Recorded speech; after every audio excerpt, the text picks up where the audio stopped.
Hello, Taurus. Kumusta na ang mga Taurus? Ano message for this week para sa Taurus? Itong deck na to, merong mga quote, bawat card. So, ipopost ko na lang yung quote ng mapipili kong card para sa inyo, Taurus. Yung mabubunot ko ngayon na card, i-interpret ko intuitively.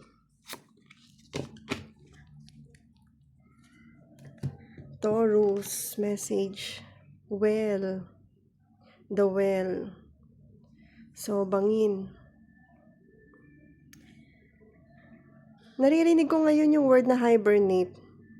So, this week or this coming week, possible na nasa rest mode kayo. Gusto niyo magpahinga. Gusto niyo munang magtago. Kasi well, di ba? Well, pwede ring anong tawag doon? Yung kinukuha na ng tubig.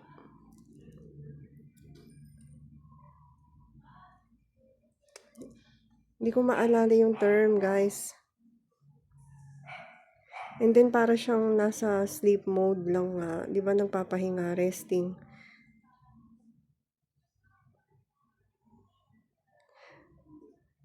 Gusto nyo makaramdam na well kayo. To feel well. Rest to feel well. Wellness. Baka yung week na to ngayon, ilalaan nyo for wellness. Health and wellness. Ano pang message para sa Taurus? Taurus, nasisense ko dito yung iba sa inyo, meron kayong namimiss na tao.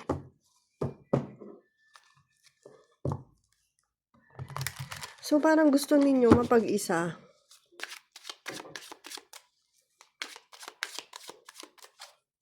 Message para sa Taurus.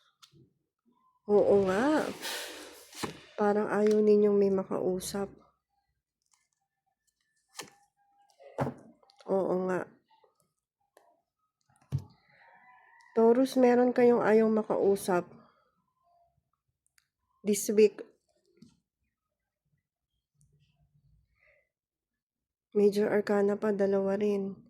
Parang bawat reading na nagawa ko na, may mga Major Arcana.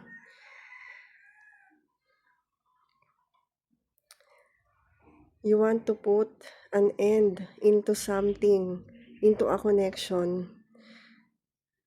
You want to stop communicating din.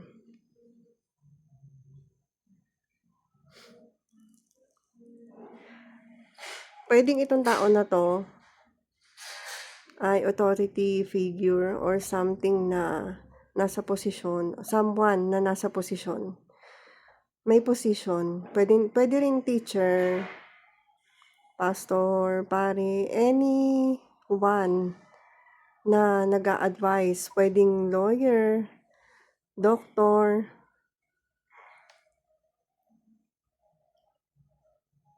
Meron ding iba sa inyo, Taurus to, di ba?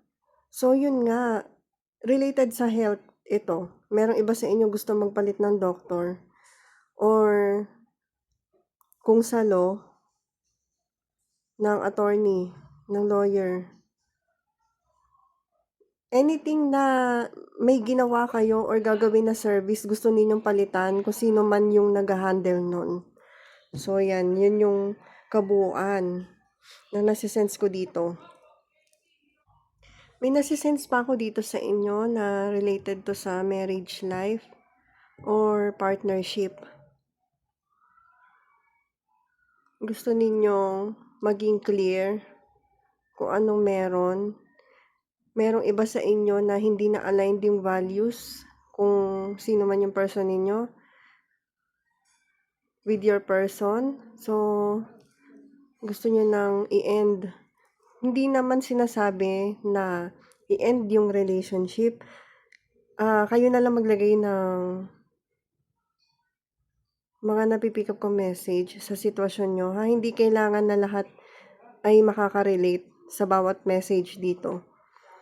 Not necessarily na i-end yung relationship yung iba sa inyo. Meron lang something na kailangan ma-clear pagdating sa connection, sa values, sa foundation ninyo ng person ninyo. And nasa bottom ng deck ay 8 of Wands, di ba? Relate na relate, communication. Fast messaging, fast energy to. 2 more cards para sa Taurus.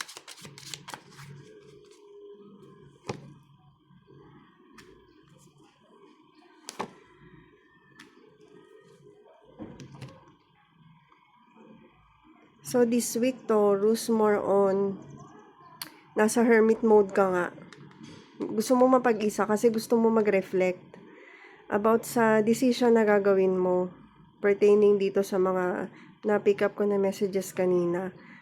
Yung decision na to, gusto mo munang mabalance within you.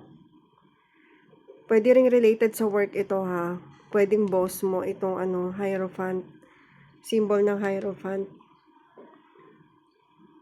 So, kailangan mo munang hanapin yung wisdom dun sa sitwasyon mo or nagsisik ka, kasalukuyang nagsisik ng wisdom, ng tamang desisyon para sa path mo. Feeling ko nga, dinadaan mo din to sa prayers, which is tama naman. So, kung kailangan mo ng private reading, Taurus, mag-message ka lang sa akin and I will send you all the details na kailangan mo. Thank you, Taurus! Virgo, kumusta kayo? Anong messages para sa Virgo this week? Itong deck na to, bawat cards meron siyang quote. So, ipopost ko na lang yung quote ng mapipili kong card. And yung mapipili kong card, i-read ko intuitively. Forest, wow, same sa... Ano nga bang sign yun? Pero cold pa ako kumuha ng isa para sa'yo. I don't know why. Dancer. Gets ko na. Ang napipick up ko dito, Virgo, nandito ka sa forest, nagtatago, and gusto mo nang i-express yung sarili mo. Gusto mo nang lumabas sa comfort zone mo. Yun ang pinaka napipick up ko dito. Gusto mo nang ma-feel yung acknowledgement ng ibang tao. Gusto mong mag-enjoy this week. So, yung Virgo kasi, yung iba sa kanila, introvert talaga. So, ngayon, parang this week, ang may encounter mo puro celebration dahil Christmas. Pero itong reading na to ha, hindi lang pang Christmas to. Kung kailan mo to makikita, yan yung time na meant na ma-receive mo tong message na to. Okay, message para sa Virgo.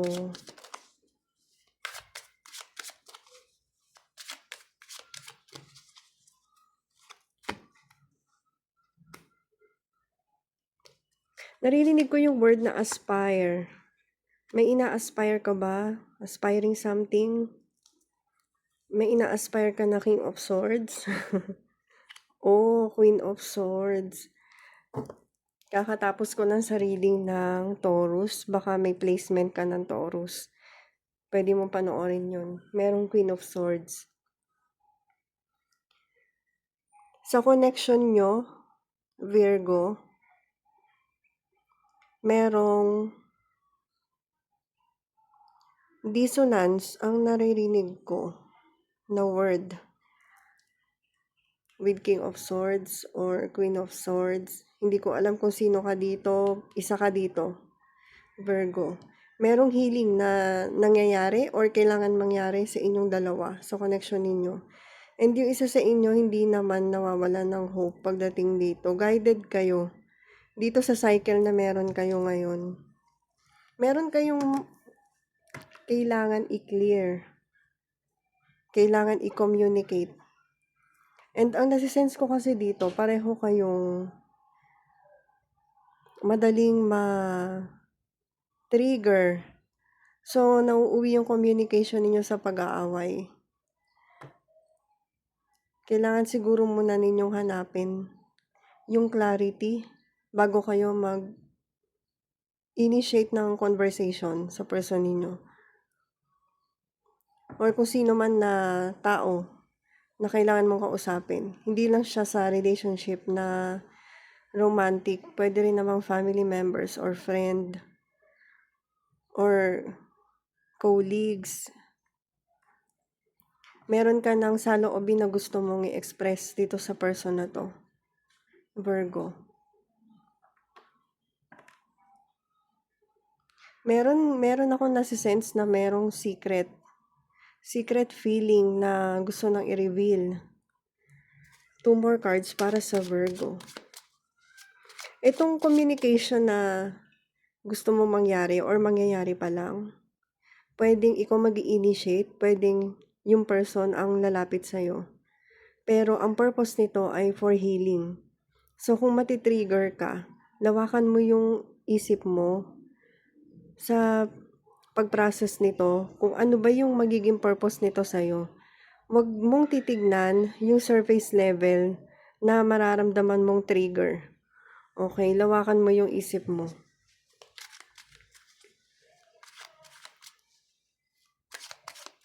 Iwasan nyo rin yung pagsasalita ng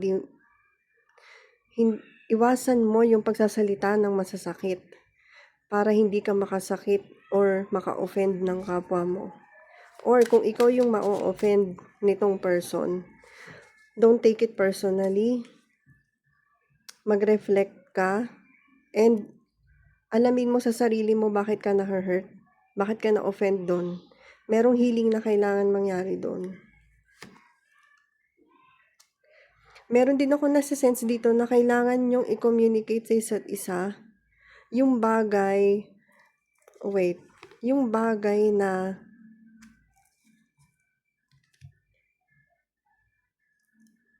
alam nyo pareho. Ganito, meron kayong goal sa connection ninyo or meron kayong project na ginagawa. Kung wala kayo sa alignment, walang magbubuo na project, kailangan nyong mag-communicate para ma-process or ma-push through itong project na to or goal na to.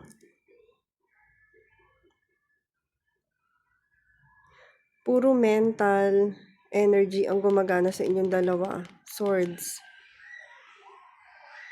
Kailangan nyo sabihin yung truth ninyo. Pasensya na sa background noise. Okay, biglang umingay. Ayoko siyang pansinin. So, ang 2 cards mo pa ay Justice at Queen of Wands. Possible na may makatulong sa inyo na isang person para makapagpa-realize sa inyo ng balance dito sa connection ninyo. Pwede rin naman na para magkaroon kayo ng balance, kailangan ninyong i-ignite. Naririnig ko yung word na ignite ngayon. Yung passion sa inyong dalawa, sundin ninyo yung intuition nyo. Masyado kayong nakafocus sa isip. Kaya blocked yung intuition ninyo. Makinig kayo sa nararamdaman ninyo. Kailangan kasi magkasabay sila, aligned sila. Yung passion at yung isip. Para magawa itong kung ano man yung goal ninyo or project ninyo. Yun yung napipick up ko para sa inyo, Virgo. And mangyayari lang yun kung magiging honest din kayo sa sarili ninyo. Kapag honest kayo sa sarili ninyo, magiging honest kayo sa kapwa ninyo. Kung kailangan nyo ng private reading, Virgo, i-message nyo lang ako and I will send you all the details. Thank you very much, Virgo! Hello, Capricorn! Kumusta ang mga Capricorn? Anong message para sa inyo this week? Itong deck na to, may mga quote, bawat card. So, ipopost ko na lang yung quote na yon. Pwede kayong mag-reflect about dun sa quote na yon. Kung anong message nun para sa inyo. Kung anong meaning nun. And, pasensya na sa background noise. Kung ano yung mabubunot ko na card, yun ang i-interpret ko intuitively para sa inyo. The Flower Girl. Parang timing na timing dun sa mga batang naglalaro sa baba. Meron kayong something na proud kayong ipakita sa ibang tao. Merong something about you, very childlike, inspired, and motivated ng intuition ninyo, Capricorn. Kahit na Earth kayo, yung intuition ninyo strong this week. Something na nagbo-bloom within you, and then ready kayong ipakita outside you. Merong intuitive message sa inyo or idea na imamaterialize ninyo. Kung nakaka-relate ka, Capricorn, ayan, ito rin yung quote nakapost dyan. Mag-reflect ka about sa posted quote. Okay. Messages para sa Capricorn this week. Diba? Ingay ng mga bata. Capricorn, anong message para sa'yo ngayong week na to?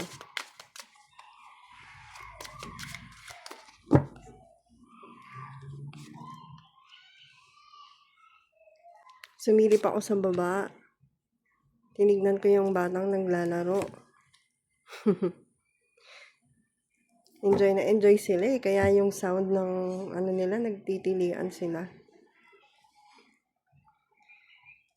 Capricorn, sa bahay ninyo, home setup ninyo, home setting, pakiramdam ninyo, hindi kayo na-appreciate. And nangangailangan kayo ng atensyon. Ngayong week na to, yun yung pakiramdam ninyo. Yung iba sa inyo, nararamdaman ko dito, nagsa-self-pity. Yung iba naman sa inyo, foundation itong Four of Wands. So, merong struggle pagdating sa foundation. Pwedeng financial, anything, emotional, anything na connected sa foundation ninyo within. Nagsa-self-pity kayo. Yung iba naman sa inyo, marriage life nyo ito or family. Kaya nasabi ko din na home.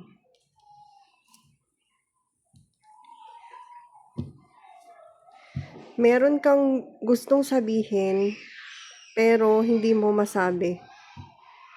Gusto mong sabihin or sinabi mo na sa kanila, kailangan mo ng cup. Pero alam mo yon, Capricorn, meron kang part sa sarili mo na hindi mo nakikita. May 3 cups pa dito. Ino-offeran ka, hindi mo pinapansin. Baka meron kang na-overlook. Masyado kang nakatingin sa sarili mo. 4 of Cups to. So, dapat 4 yan. And since 3 lang meron ka, feeling mo kulang, may ino-offer sa'yo, hindi mo pinapansin kasi nakapokus ka dito sa 3. Nakapokus ka dun sa kulang.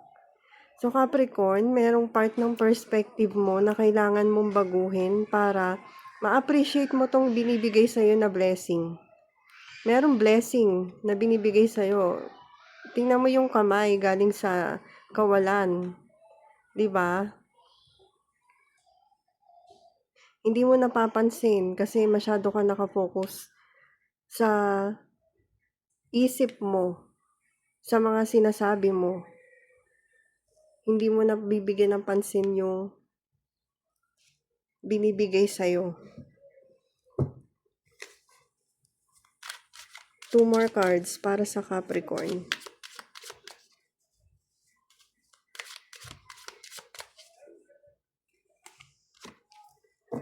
Nasisense ko dito sa inyo, Capricorn.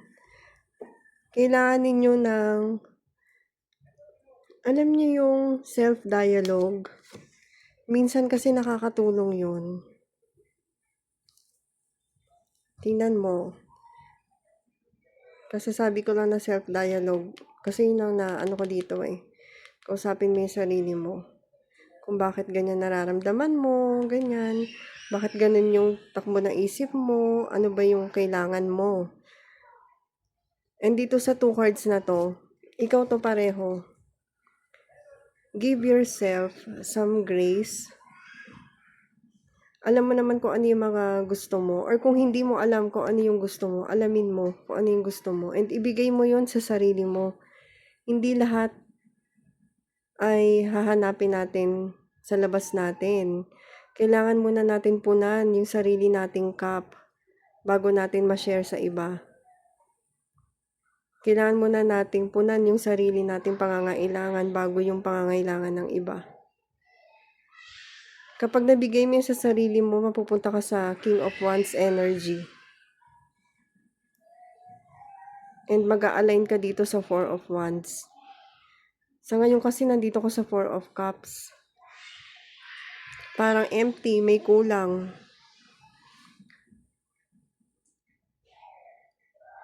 Alam mo, napipick up ko talaga yung energy ng mga bata na sumisigaw-sigaw.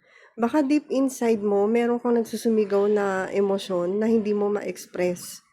Baka kailangan mo nang i-express yun. Mag self-love, self-care, yun ang nararamdaman ko dito. Kung kailangan mo ng private reading, Capricorn, i-message mo lang ako and I will send you all the details, yung rates, and kung paano ka magbubook.